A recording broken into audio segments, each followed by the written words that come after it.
Hi everybody, this is Zen Honeycutt from Moms Across America, and I'm at the airport in Chicago, and I'm just leaving the Autism One conference. And I want to thank the Autism One conference organizers Terry Aranga and Allison and Roy Bittman from Brighton Baby for organizing this conference. It was really fantastic. There were, I don't even know how many, probably over 50 speakers and probably over 800 people, maybe 1,000 people who attended. There were probably 100 vendors with different booths and everything.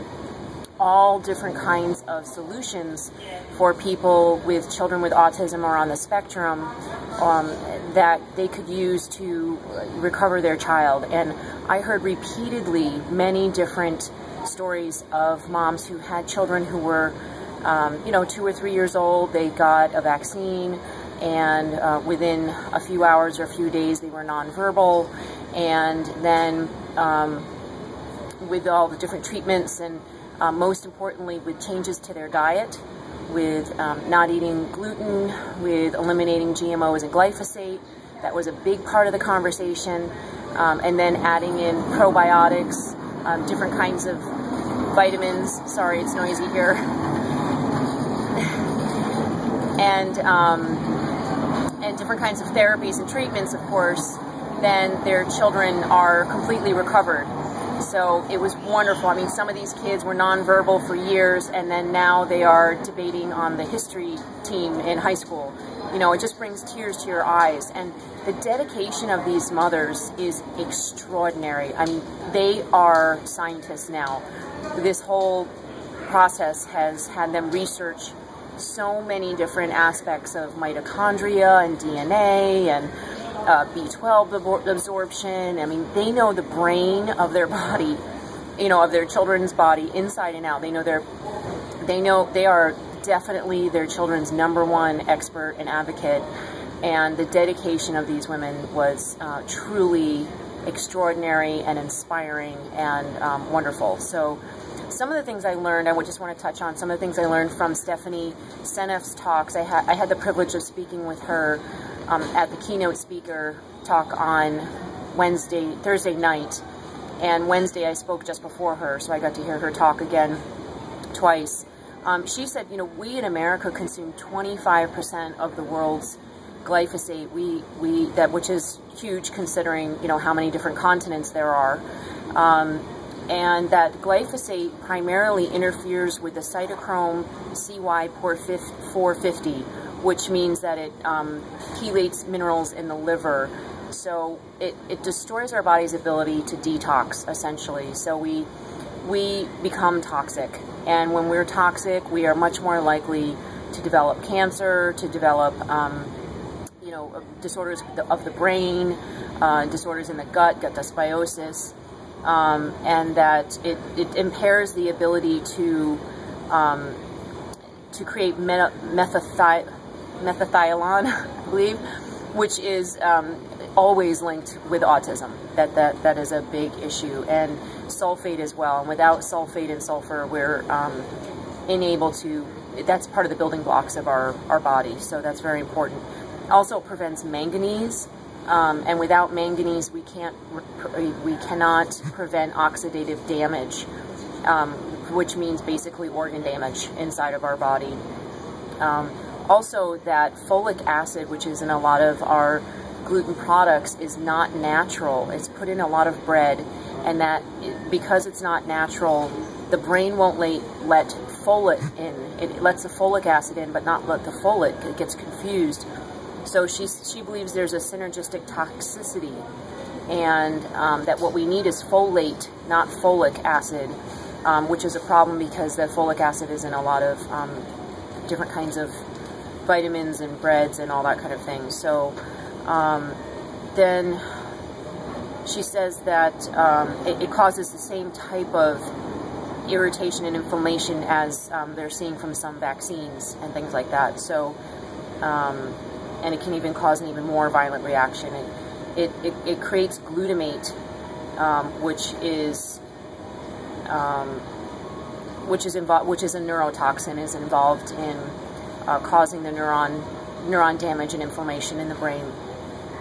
So she talked about Gardasil, being extremely concerned about Gardasil and aluminum, and the thyroid hormones are connected to the whole shikimate pathway thing. I didn't get all the notes on about that, but she also said about the manganese deficiency is that you'll see it in children's teeth, and that when you see a manganese deficiency in their teeth, they're likely to have way more cavities, and it's connected with autism. So I could go on for a very long time. I went to many different talks. Of course, vaccines was a huge issue at the Autism One conference, but more and more people are seeing that it's not the only factor, that every talk where a woman talked about her child recovering, which were a lot of holistic, doctors and nutritionists, their children were also autistic, and many of them have recovered. All of them talked about GMOs and glyphosate. And this is huge because last year, according to the people who attended, nobody was talking about GMOs and glyphosate except for Stephanie Seneffs. And so that's why her talk last year got thousands of views and, made the rounds and was a really big deal. And so I was very honored to speak with her this year about, how we found glyphosate in breast milk and water, and, our children's urine, and how when I got glyphosate out of my son's diet, he got better and his autism symptoms got better. So it was really an honor to be at this conference. I learned a lot about vaccines, which I haven't completely digested yet. I just want to say for the record that my children are vaccinated, and that my main concern about these bills are that they give carte blanche to our government to mandate vaccines for whatever they want, and how much they want, and whenever they want. And that is very concerning to me, especially considering that there are so many children now with autoimmune issues, and we've seen that children with autoimmune issues can have a higher risk of damage from all kinds of things, all kinds of toxins, not just vaccines. So that I believe their parents should have the right to be able to choose to delay vaccines, or to space them out, or to, in some cases not get them. But that's my personal belief, and I'm definitely talking to a lot of experts to see how we can empower our moms in being able to take care of their children in a way, that is responsible and respectful of everyone. So we don't have an official stance on all of that yet, but we do really urge precaution, and we really believe in parental rights. It's really important, I believe, that we don't cross that line of having things mandated beyond our consent. Even in the Declaration of Independence, it talks about consent by the governed, and I would like to be able to have the right to consent or not. So that's just touching on a few things from the Autism One conference. I also spoke at March Against Monsanto. It was fantastic, and there were hundreds and hundreds of people. Mike from OCA did a great job. I did get sort of ambushed afterwards by the opposition, some people who I've been had some discourse with online months ago. I don't talk to them anymore. It's just a waste of my time to argue with people about GMOs. And they wanted to film me, and I don't know if they did or not. I told them repeatedly they didn't have my consent, and they sort of followed me around. So that was kind of disturbing, but just goes to show that we are making a difference, that all of us need to keep speaking up and promoting organic and getting our food labeled, and asking our communities, our homeowners associations, our schools, our churches, and all of that to discontinue the use of Roundup, just to stop using it. Don't need to ban it, just stop using it, and get it away from our children.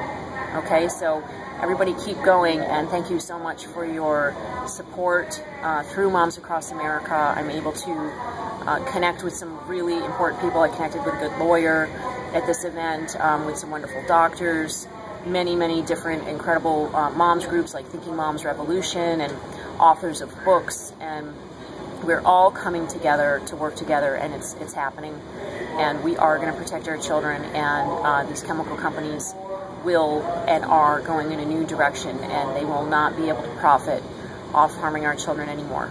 So Thank you so much for your time and your support.